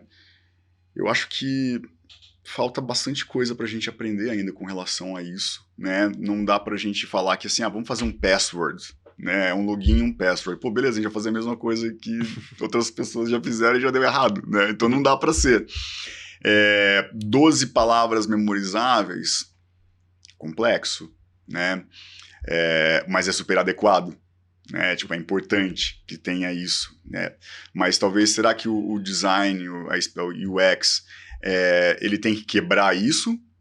Ou ele tem que, talvez, criar alguns processos para que isso não seja tão complexo? É diferente de quebrar, Uhum. você quebrar assim, não, eu quero fazer um login e password e aí vou dar todos os meus bitcoins lá dentro e pá, tudo certo. Pô, não tem segurança nessa porra, né? Mas será que não tem uma maneira de guardar essas chaves de um jeito seguro que só você saiba? N maneiras. Pode ser, porra, eu vou escrever em lugares diferentes, vou tatuar em lugares diferentes do meu corpo, eu vou tatuar um objeto, eu vou escrever ao contrário num quadro que eu tenho, né? Então eu não vejo a obrigação do design ir lá e fazer, não, vamos fazer um fluxo de telas e essas telas elas vão solucionar todo o problema de segurança. Eu acho que não é sobre tela, não é Uhum. sobre design visual. A gente pode entrar até em design de serviço, né, que é uma parte de estudo de jornada física, etc. Então, assim, pode ser. A gente pode ajudar as pessoas a entenderem mais fácil. A gente não precisa quebrar a lógica, a gente não precisa ir contra os princípios de segurança, mas eu acho que a maneira de comunicar ela pode mudar, né? A maneira como você tutora a pessoa pode mudar, né? O conteúdo pode ser mais acessível, ele pode ser mais fácil de ser digerido, né? O conteúdo ele é difícil de digerir também. Né? Uhum. Então, pô, mudar um pouco o vocabulário, mudar um pouco a mecânica, mudar a abordagem e educar. Né? Não vai ser de uma vez só, mas eu acho que o design ele tem um compromisso de adequar a melhor maneira possível e não transgredir para fazer o UX, sabe? Perfeito. Cara, desde que você entrou na Bipa, você fez um trabalho extenso de fazer reunião com vários clientes e conversar com eles, Uhum. para aprender diversas coisas sobre as pessoas que usam nosso aplicativo, como eles usam. Conta um pouco mais desse estudo. O que que você estava buscando aprender? O que que você aprendeu de verdade? Uhum. Tiveram coisas não óbvias que surgiram? Dá um panorama geral de todos os aprendizados desse estudo. Tá. Eu acho que conversar com as pessoas está dentro do processo de design, né? Que é você empatizar, né? Tem inclusive uma fase dos processos de design, né? Que eu não vou entrar em detalhe aqui, mas existem processos super legais, né? Frameworks, etc. Então empatizar é importante, né? Eu estava buscando empatizar. Eu não estava procurando alguma coisa, alguma informação específica. Eu estava assim, pô, eu preciso saber quem são essas pessoas, onde elas moram, né? Como elas se comportam, por que elas estão fazendo isso, qual que é o problema que elas estão tentando solucionar e etc.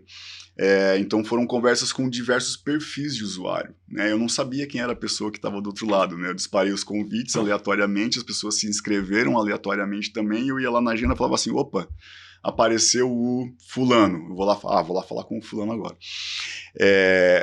O que eu percebi, assim, diversidade, né? Diversidade, falei com pessoas com pós, né? Com doutorado, né? Pessoas que são engenheiros, médicos, sabe? Que são pessoas eruditas, né? Mas eu também falei com pessoas mais simples, né? Do tipo assim, eu preciso uma pessoa mais articulada, mais erudita, com uma formação mais extensa, ela já estava, sabe, minha wallet e tal, sabe? Tinha um vocabulário X. Eu falei com uma pessoa que morava no interior, né? E ela diz assim, essa moedinha é o futuro, porque não tem como multiplicar essa moedinha. Não é igual o Odin, sabe?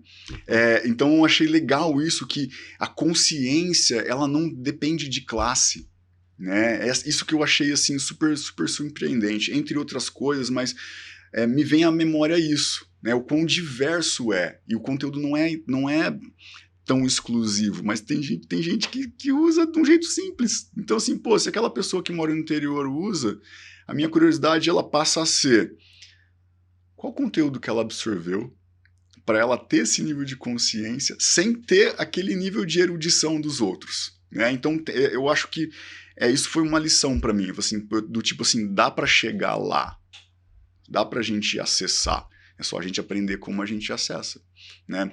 Outra coisa que me chamou a atenção é comportamento, né? Comportamento de guardar, de comprar, aliás, comportamento de compra, assim, as pessoas, os bitcoiners parece que eles são mais organizados, né, eles gostam de pragmatismo, né, são mais pragmáticos. O que eu achei super interessante também no começo do mês, eu separo X dinheiro, né, eu já faço minhas contas, separo e compro Bitcoin.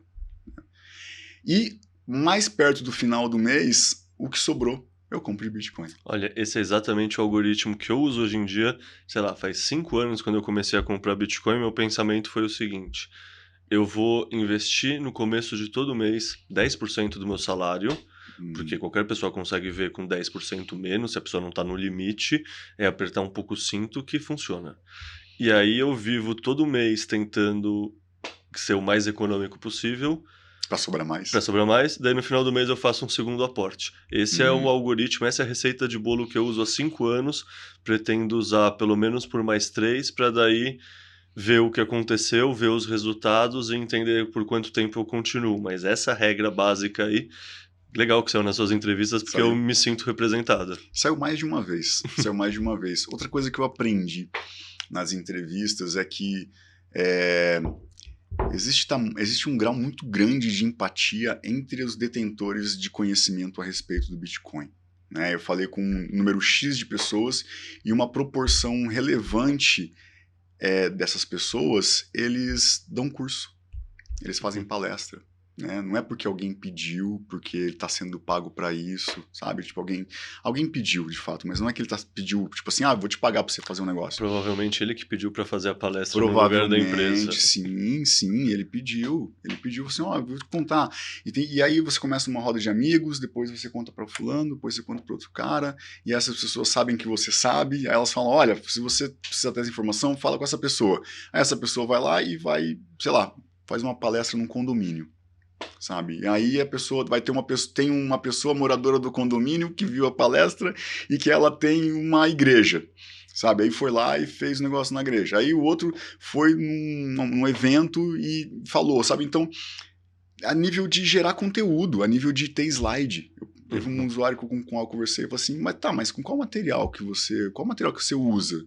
Não, eu faço uns slides. Eu faço uns slides lá no PPT, lá, não sei aonde, e eu coloco umas imagens, eu pego o conteúdo da internet, aí eu vou lá e faço uma apresentação, né? As pessoas estão gerando conteúdo para entregar esse conteúdo para as outras pessoas, então eu achei isso super interessante. Assim, isso eu não esperava. Eu esperava que tivesse um método de acumulação, né? Eu esperava que tivessem perfis diferentes, né? Eu esperava, assim, tipo, pode acontecer qualquer coisa. Agora, gerar conteúdo e fazer palestra de graça, com essa proporção das pessoas, eu falei, nossa, que legal. Todo mundo missionário pelo Bitcoin. Isso Concordo, eu vejo isso. Eu comecei assim no Explica Bitcoin, conheço vários amigos meus que começaram assim também. É difícil de escrever, mas é o que acontece mesmo. Parece que você encontrou uma verdade tão pura e tão preservada que você tem vontade e que se você entendeu mesmo da maneira que eu entendi, você realmente acredita que isso vai melhorar a sua vida e você acredita que pode melhorar a vida da sua família, dos seus amigos e você citando palavras bem bitcoinheiras mesmo, você quer salvar eles também, você não quer se salvar sozinho. Qual é o ponto de você se salvar, mas seus amigos, sua família não terem se salvado? Uhum, Tipo, é melhor uhum, que nada, mas o ideal é você trazer todo mundo junto e o bot salva-vida ser maior, né? uhum, uhum. Exato, exato. Tipo, de ter um compromisso com, parece que é um compromisso, como você falou, com a justiça e com a verdade, né? O incomodado com a injustiça, ele vai fazer alguma coisa, né? E o macaco que ganhou lá o pepino que você falou, sabe? Então Sim. ele vai fazer, ele ficou, né, É. ficou brabo, né? E ele vai fazer. Bom, fato, assim, tipo, achei esse aprendizado muito bom.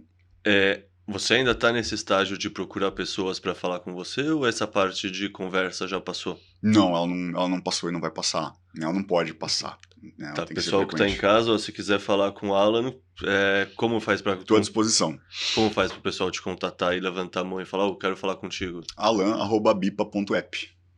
Manda um e-mail para mim e a gente alinha um horário, né, um momento lá no calendário, manda um link, a pessoa escolhe o horário para ela e a gente entra no Meet ali e conversa ali online mesmo. Recentemente, você junto com o Coste fizeram um estudo muito interessante para definir as personas da BIPA. Uhum. Primeiro, o que são personas? E segundo, sem citar dados que sejam estratégicos que a gente não possa Uhum. conversar aqui, quais foram os aprendizados gerais desse estudo e como isso se conecta com o design e o desenvolvimento da BIPA como um todo? Tá.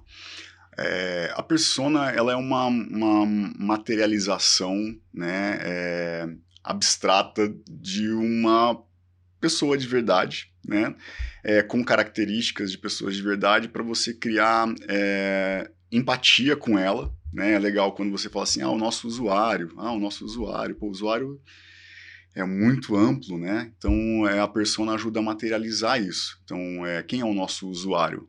Ele é uma pessoa de 25 a 30 anos, né, com um grau de escolaridade X, Y ou Z, estuda piano, sabe? Aí, quando você vai falar do produto, você tem essa pessoa na cabeça e você consegue pensar, porra, qual é o vocabulário que eu vou usar para falar com essa pessoa, em qual momento da vida dela ela vai ver, né, ela vai aprender sobre isso, qual que é, sei lá, o potencial financeiro dela, e quais são os hábitos e comportamentos, aí você consegue olhar aquilo e falar, beleza, a gente tem esses perfis de persona aqui, e para a gente conseguir fazer com que a mensagem chegue nelas, a gente tem que adequar essa mensagem a elas, a gente tem que adequar esse produto a elas, tá? Uma função super útil de personas é assim você entender a idade,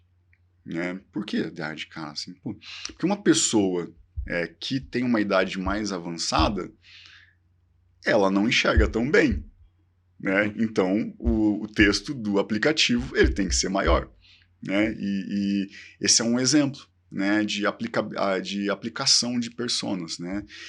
E a gente criou essas personas na BIPA para a gente conseguir entender quem eram as pessoas que estavam usando a BIPA, né? Será que é o pessoal mais velho? Será que é o pessoal mais Uhum. novo? Onde eles moram? Que tipo de conteúdo que eles devem consumir? Né? E a gente aprendeu bastante sobre eles. A gente aprendeu muito sobre eles. E foi um processo super rico por conta do resultado, que foi amplo. Então, muitos usuários novos, muita gente experimentando e saindo, por exemplo. Uhum. Né? A gente tem usuários que estão numa transição, né, entre ser leigo, né, e entre uma posição já um pouco mais estável, né, onde as pessoas já absorvem conteúdo, já leem a respeito, já têm um hábito mais consistente, mais consistente mesmo, mais elaborado de compra, né, e tem um usuário que ele é super experiente, né, que ele já usa maneiras complexas de transacionar, já tem um requinte maior de wallet, né, de custódia, né? Então a gente encontrou essa diversidade e suas proporções na nossa base de usuários e a gente viu assim, putz, tem muita gente relevante aqui na nossa base de usuários, muita gente relevante usando o nosso app e eles são completamente diferentes. Uhum. Então, assim, pô, como a gente faz para a gente ajudar o usuário que sai mais rápido, né, a entender, né? E como Uhum. que a gente facilita a segurança, né, na hora de você fazer um saque, né, para uma wallet para uma pessoa experiente. Todos têm valor, né? E aí isso foi legal para a gente empatizar. Assim, se a gente fizer muito simples, o heavy user ele não vai ver valor, ele vai achar que não tem segurança. Se a gente fizer muito complexo, o usuário que a gente gostaria que entrasse no mundo do Bitcoin não vai conseguir entrar. Né? Então, esse projeto ele ajudou a gente a criar essas personas e observá-las. Né? A gente criou as imagens dela e etc., usando o AI. Então, a gente vê, elas têm nome, têm sobrenome, têm profissão, têm hábitos, né? Tem comportamentos, e que a gente vai se adequando, né, as nossas funcionalidades a esses perfis de pessoa. E o mais engraçado, eu lembro na reunião que a gente teve para você mostrar as personas pra gente, que eu e a Mafê, né, que estamos no ecossistema do Bitcoin há mais tempo. Ah, não, eu conheço esse aqui que é Isso é muito dentista legal. e tem 40 e poucos anos. Ah, é o Berto. Ah, não, ó, essa aqui, ó, sei lá o que, é X. É, Tipo, eu conheci as pessoas que estavam representadas lá, foi muito isso interessante. foi legal. E eu fazer um ponto muito importante aqui. Não foi só eu e o Coste, foi um projeto super colaborativo. Você mesmo participou.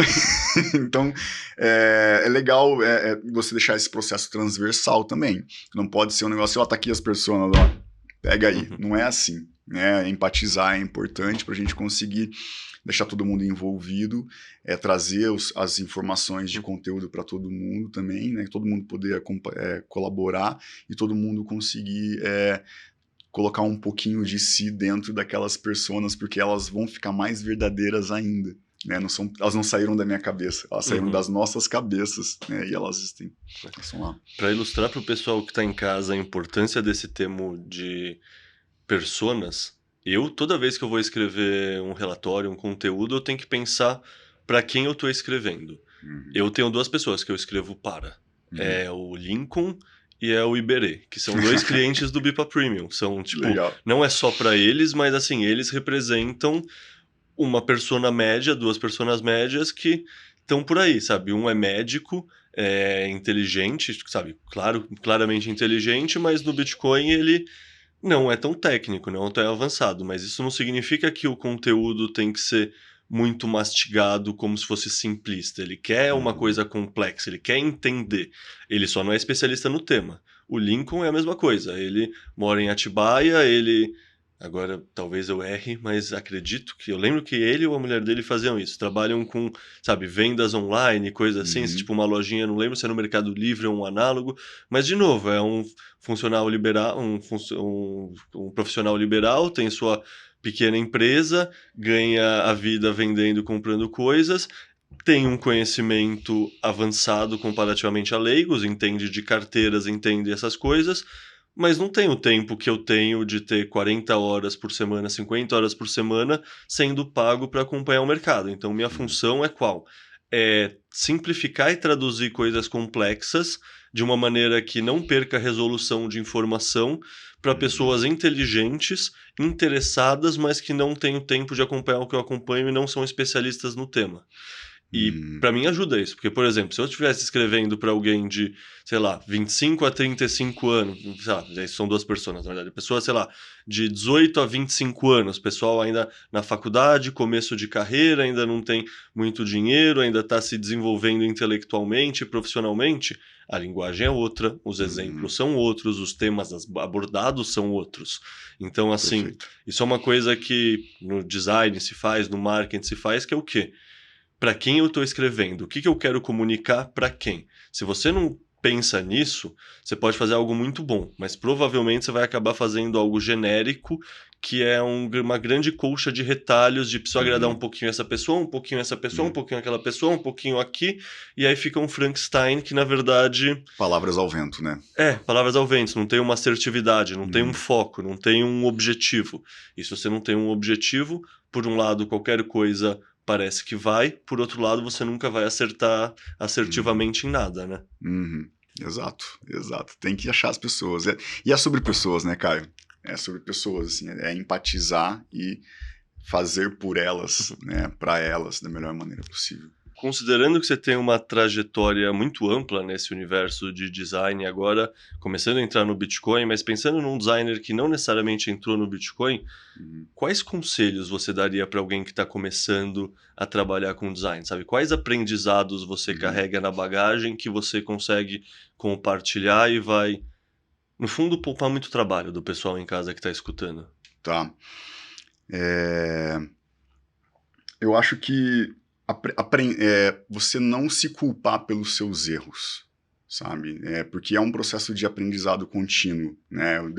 Não desistir após a falha, E não é nem né? um erro, né? É um teste de hipótese. Isso, Eu que venho da exato. ciência, tipo, para mim a ciência foi ter estudado ciência, mestrado, doutorado, é muito doido como o marketing digital e o design também tem muito a ver, que é basicamente um teste de hipóteses. A hipótese que tá certa você continua, a outra você falseou, Uhum. você não usa mais e tá tudo certo. Você só itera, itera, itera em cima. Então, Essa assim, interação. é muito doido como tem pessoas que de fato se culpam quando você tava testando hipóteses, assim. Uhum, exato. E aí a culpa ela leva a um bloqueio, né? Ela leva a não vou tentar mais isso porque eu errei, né? E não é sobre isso, né? É sobre assim, essa hipótese, o resultado da validação dessa hipótese gerou esse insight aqui e esse aprendizado. Agora eu vou pegar isso que eu aprendi e vou fazer o outro ciclo, né? E essas falhas, entre aspas, são elas que geram o conhecimento, né? Porque é um conhecimento científico. Você fez uma coisa, gerou um resultado. Fez uma coisa, gerou um resultado. Fez outra coisa, gerou um resultado, gerou um resultado. A hora que vê, você tem um acúmulo de camadas de resultados que são aprendizados e é esse empilhamento de aprendizado que faz você chegar numa solução que seja coerente, né, com a necessidade que você estava tentando validar. Então, esse conselho ele é super importante para os designers que estão começando mesmo. Assim, cara, você vai errar, irmão. Né? Você vai, muitas vezes, tá inclinado a uma coisa e vai acontecer outra. E vai acontecer outra. E eu deixo também uma mensagem de empatia. Né? Fale com as pessoas. Né, entenda as pessoas, entenda as dores, né? Acho que aprender a falar com pessoas é muito importante para um designer. É muito importante você aprender a falar com elas, você aprender a se comunicar, você fazer as perguntas mais relevantes para você extrair o conteúdo, observar o que acontece na mente dela, quais são os gatilhos que existem na mente da pessoa para você trazer isso para o design, né? Então, quanto mais você interage com pessoas, melhor o seu resultado de design, porque você vai estar aplicando todo aquele conhecimento que você adquiriu dentro de uma, talvez, interface, né? A gente falou que é diverso, mas a interface é um bom exemplo. Né? No fundo, isso é muito o pensamento daquele livro A Startup Enxuta, né? Que para mim é um dos livros que qualquer pessoa que pensa em empreender, trabalhar em startup, trabalhar, sei lá, no mundo mais digital, etc., faz muito sentido a pessoa ler, porque assim, acho que um dos principais aprendizados que eu tirei desse livro é que assim, beleza, você pode ter a sua visão, mas quanto mais teimoso você for na sua visão, mais dificuldade você vai ter, sabe? Tipo, a pessoa que tem a visão e teima com ela, vai demorar muito mais tempo para aprender. No fundo, é melhor você ter uma visão geral, uma ideia macro, e você fazer o máximo de teste com usuários reais, com pessoas reais. Porque, querendo ou não, cada pessoa tem a sua visão. E essas visões, elas não são necessariamente parecidas. Tipo, você próprio falou dentro da pesquisa de usuários que vocês fizeram na BIPA, como você encontrou muitas pessoas diferentes que têm usos diferentes para o Bitcoin. E muitos usos, assim, não são óbvios pra gente. Tipo, acho que um exemplo que eu acho... Eu até tinha deixado passar, vou trazer essa pergunta agora, que é o seguinte. Bitcoin é dinheiro. A gente tem duas funções principais para o dinheiro. Dinheiro você guarda e dinheiro você gasta. E existe um viés muito grande das pessoas que não gostam do Bitcoin e criticam o Bitcoin, que você não consegue usar o Bitcoin para comprar um cafezinho. Primeiro adendo, na BIPA você consegue, tem o BitPix, faz toda a conversão por... BitPix, galera. BitPix. Você faz toda a conversão por debaixo do capô, que eu acho que é um exemplo muito bom de design. Mas, de um ponto de vista mais macro, assim, pensando nessa parte psicológica de entender as pessoas e de empatizar com as pessoas, Por que você acha que a gente carrega esse viés que dinheiro é só o que você gasta e não é o que você guarda? A gente tem um histórico de falta de educação financeira, né? Tipo, a gente extrapola a esfera da tecnologia e do nosso ponto com o Bitcoin, né? Então, educação financeira é você gastar menos do que você ganha. Ponto, né? E o nível de maturidade de educação financeira hoje no país que a gente está, ele é baixo, né? Então isso fica super diluído, né? Então, tipo, está posto, né? A gente tem, eu acho que, a responsabilidade de tentar inverter isso. Se fosse na Suíça, não seria tão difícil da gente falar sobre isso, né? Tem uma educação financeira diferente. É um exemplo, né? Pode ser bobo, mas existe. Então, eu acho que a gente passa também pela responsabilidade de educação financeira, né? Assim, pô, como que você gere a sua vida financeira, né? Então, será mesmo que tudo que está no seu bolso é para ser gastado com algo, né? Isso ainda é muito difícil de acontecer também pela própria situação econômica das pessoas. A gente está num país que não é fácil economicamente. Então, quem que vai ter dinheiro para guardar, né? Do tipo, eu acho que todo mundo tem dinheiro para guardar, né? Mas o senso de urgência pega, né? É super difícil a gente chegar hoje e falar assim, compra Bitcoin e guarda. Né? Eu falei com gente também que falou assim, putz, eu guardei, né? Eu tinha lá X dinheiro, assim, R$500 em Bitcoin, pô, mas aí meu filho ficou doente e eu não tinha dinheiro. Eu vendi meus Bitcoins para eu poder levar meu filho no médico. Né? Então, porra, a percepção de guardar, ela é complicada. Né? Assim, pô, não é todo mundo que consegue guardar, porque é caro, porque as pessoas ganham pouco, porque as pessoas não guardam, né? Tipo, é sensível, assim, é bem sensível. Acho que a gente tem que ajudar essas pessoas também, né, a entenderem a importância de guardar, mas ter a empatia de que, porra, cara, guardar dinheiro no Brasil é difícil.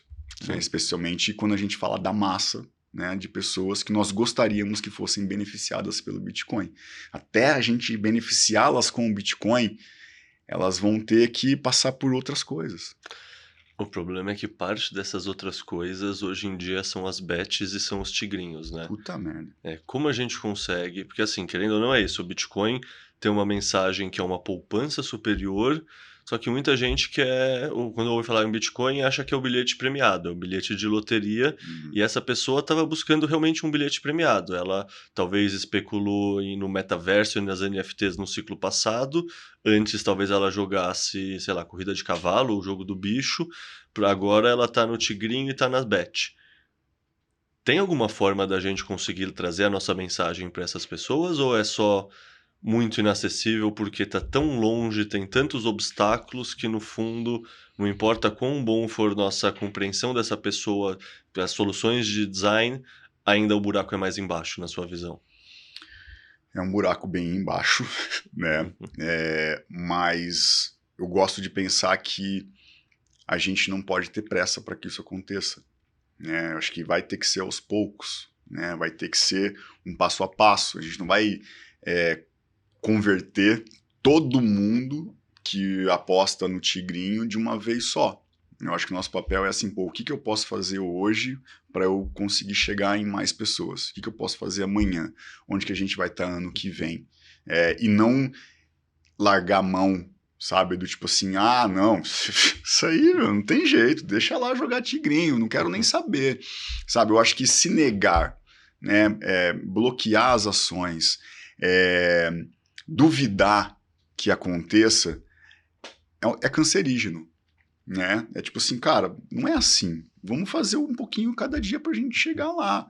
Melhorar a comunicação, melhorar a adequação, facilitar as jornadas, né? Levantar o benefício, gerar conteúdo, com esse puta conteúdo que você gera. Eu acho que a gente tem um poder de alcance que ele vai sendo expandido. É uma expansão, não é uma conquista. Você não vai chegar lá e pá, peguei todo mundo que tá no Tigrinho e agora eles vão investir em Bitcoin na BIPA. Não é assim, é expandindo, né? E naturalmente essas coisas vão acontecendo. A internet aconteceu assim, né? Beleza. Cara, 2 indicações de leitura, pode ser podcast também. Uma que tem a ver com o que você trabalha profissionalmente, então pode ser Bitcoin, mas pode ser Hum, design, e uma que não tem nada a ver com isso. Ou seja, uma coisa que o Alan em casa, quando quer descansar a cabeça, quando ele não quer estudar trabalho, talvez ele queira estudar uhum, filosofia, tipo, 2 recomendações distintas desse jeito. tá.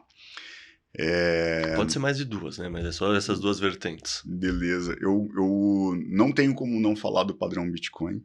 Não tem jeito, sabe? É pré-requisito para mim. Foi uma dica do Will, assim, muito grato por esse conteúdo, assim, abriu minha cabeça mesmo, assim, tipo, de casos de uso.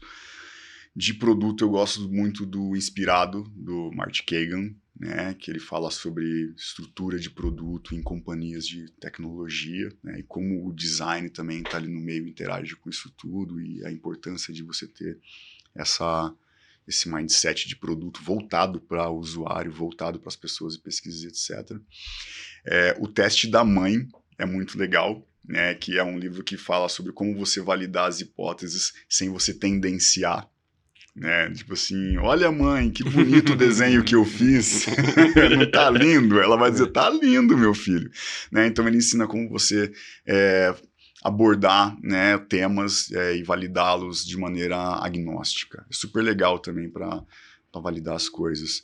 De pessoal, cara, tem um livro que eu gosto muito, mas eu não lembro o nome. Aquele, o Manual de Naval Ravikant, né? Que ele fala sobre como você otimiza a sua vida na direção de ser uma pessoa melhor.